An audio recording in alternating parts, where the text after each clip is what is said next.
Hello and welcome to another blog highlight video. I'm Isaiah Henkel, a Cheeky Scientist, and today's blog is all about the mistakes that you need to avoid in order to execute a job search and get hired into an industry job. Mistake number one is all about entitlement, okay?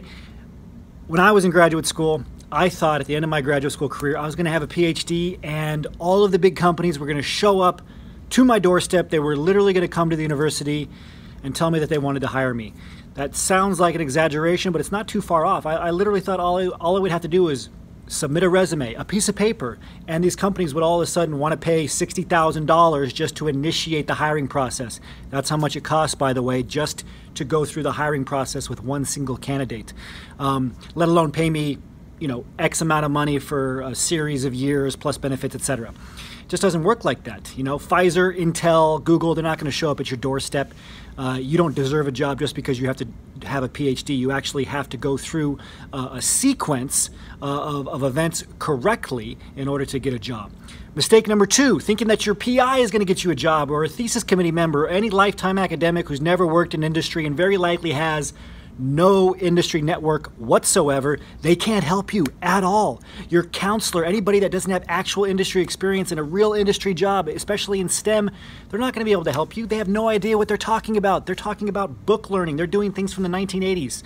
This is why you're stuck, because you're listening to lifetime academics. Again, they cannot help you. You wouldn't get advice on your car, how do you fix your car, from someone who's never worked on a car, who wasn't a mechanic, right? Or at least you shouldn't. Same thing.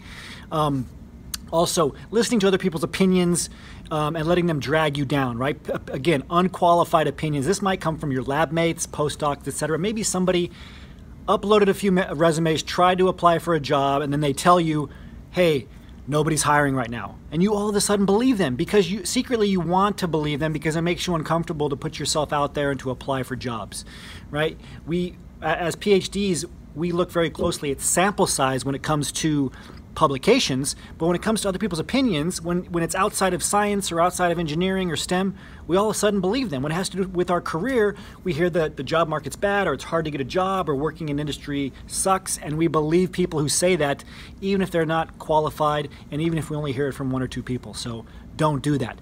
There's 5 total things in this article. I just gave you 3. If you want to know what the last 2 mistakes you need to avoid are, check out the article in full. It's a great article. Until next time, remember your value as a PhD and start thinking and acting like a successful industry professional.